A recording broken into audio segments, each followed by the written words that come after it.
May the peace of the Lord be with you all, as we bring to you the readings of today's Holy Mass. Let us now listen to the Word of God.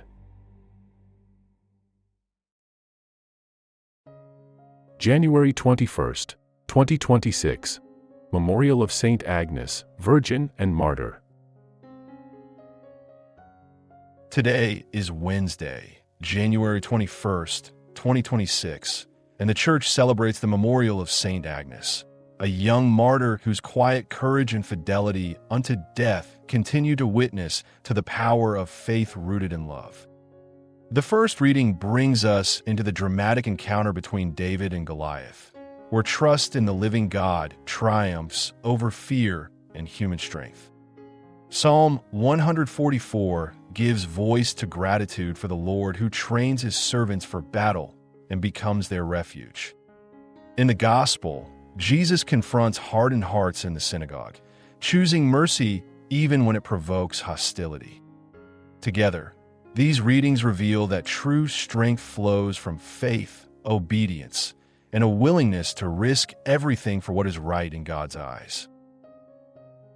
As we gather ourselves before the living God, in the name of the Father, and of the Son, and of the Holy Spirit. Amen. We come before you, Lord, aware of our weakness and our fear when faith demands courage from us. Strengthen our trust in you, soften our hearts toward mercy, and teach us to act with love even when it costs us something. May our lives reflect the courage that comes from belonging to you alone. Amen. Contextual insight to the first reading. This passage presents David not as a seasoned warrior, but as a shepherd who places his confidence entirely in the Lord rather than in weapons or armor. His victory over Goliath reveals that God acts through faith and humility, overturning human expectations of power and success. A reading from the first book of Samuel. And David said to Saul, "Let no one lose heart because of him. I, your servant, will go out and fight against this Philistine." And Saul said to David, "You are not able to go against this Philistine to fight him. For you are a boy, but he has been a warrior from his youth." And David said, "The Lord, who delivered me from the hand of the lion and from the hand of the bear, he himself will deliver me from the hand of this Philistine." And Saul said to David, "Go, and may the Lord be with you." And he took his staff in his hand, and he chose 5 smooth stones from the torrent, and he placed them in the shepherd's bag which he had, and he took a sling in his hand. And he advanced against the Philistine. And the Philistine drew near and went forward to meet David. And when the Philistine had looked around and seen David, he despised him. For he was a youth, ruddy and handsome in appearance. And the Philistine said to David, "Am I a dog, that you come to me with sticks?" And the Philistine cursed David by his gods. And the Philistine said to David, "Come to me, and I will give your flesh to the birds of the air and to the beasts of the earth." And David said to the Philistine, "You come against me with sword and spear and shield, but I come against you in the name of the Lord of hosts, the God of the armies of Israel, whom you have challenged. Today the Lord will hand you over to me, and I will strike you down and cut off your head. And I will give the dead bodies of the army of the Philistines this day to the birds of the air and to the beasts of the earth, so that all the earth may know that there is a God in Israel. And all this assembly shall know that the Lord does not save by sword or spear. For the battle belongs to the Lord, and he will deliver you into our hands." And when the Philistine rose up and came and drew near to meet David, David hurried and ran toward the battle line to meet the Philistine. And he put his hand into his bag, and he took out a stone, and he slung it, and he struck the Philistine on the forehead.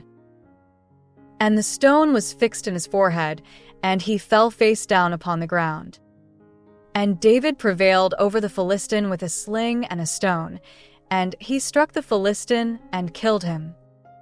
And David did not have a sword in his hand. And David ran and stood over the Philistine, and he took his sword and drew it out of its sheath, and he killed him, and he cut off his head with it.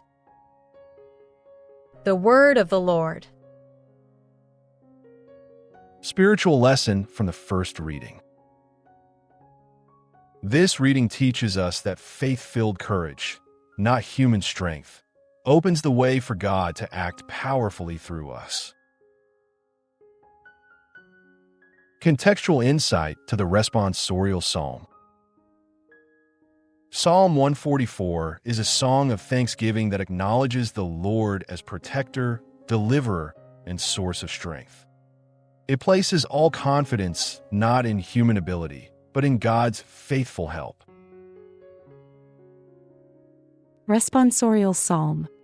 The response is, Blessed be the Lord my rock.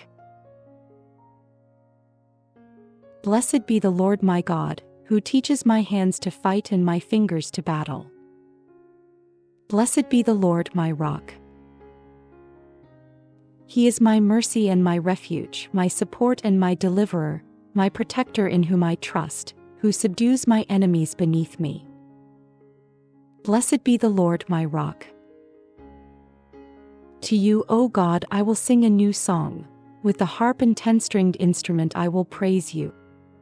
You give salvation to kings and have delivered your servant David from the hand of the wicked. Blessed be the Lord my rock. Psalm reflection. The psalm shapes our prayer by teaching us to place our trust in God alone, especially when facing struggles beyond our strength. Contextual insight to the Gospel. The Gospel stands at the center of today's reflection, revealing Jesus' authority and compassion. In the synagogue, Jesus exposes how rigid hearts can resist mercy, even when confronted with suffering and need. Alleluia, Alleluia. Jesus preached the gospel of the kingdom and cured every disease among the people. Alleluia, Alleluia. A reading from the Holy Gospel according to St. Mark. And he entered again into the synagogue, and there was a man there who had a withered hand. And they watched him closely to see if he would heal on the Sabbaths, so that they might accuse him. And he said to the man who had the withered hand, Stand up in the middle. And he said to them, Is it lawful on the Sabbaths to do good or to do evil, to save a life or to destroy it? But they remained silent. And looking around at them with anger, being grieved at the blindness of their hearts, he said to the man, Extend your hand. And he extended it, and his hand was restored to him.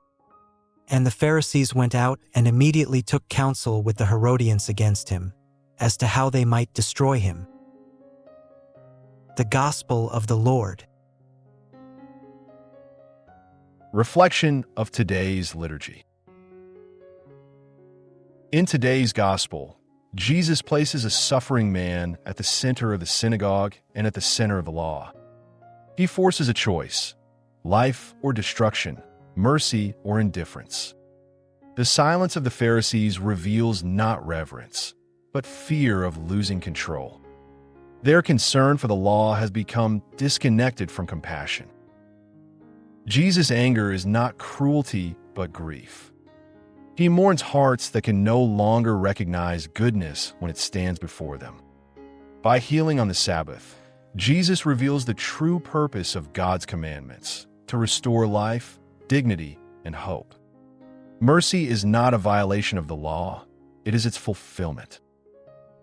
This gospel echoes the courage of David in the first reading. David steps forward in faith while others shrink back in fear.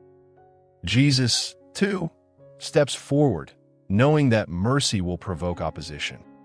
Psalm 144 reminds us that courage flows from trusting God as our refuge, not from protecting ourselves.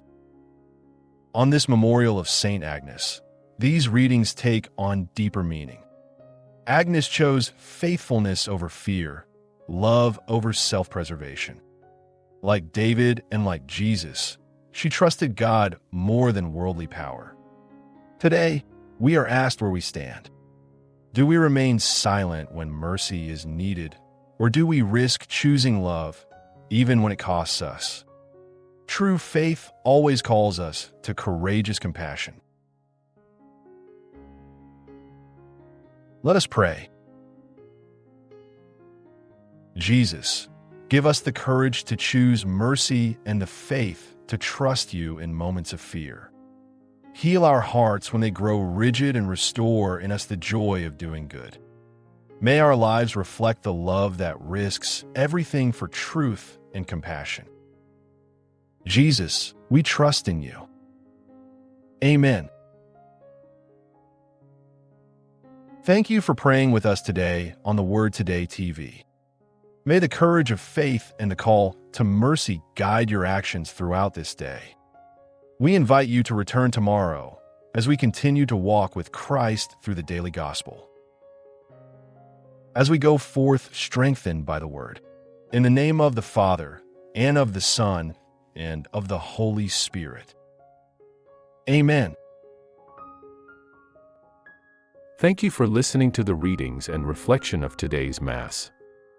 Please like, subscribe, and share with your family and friends. Again, thank you, and may God bless us all.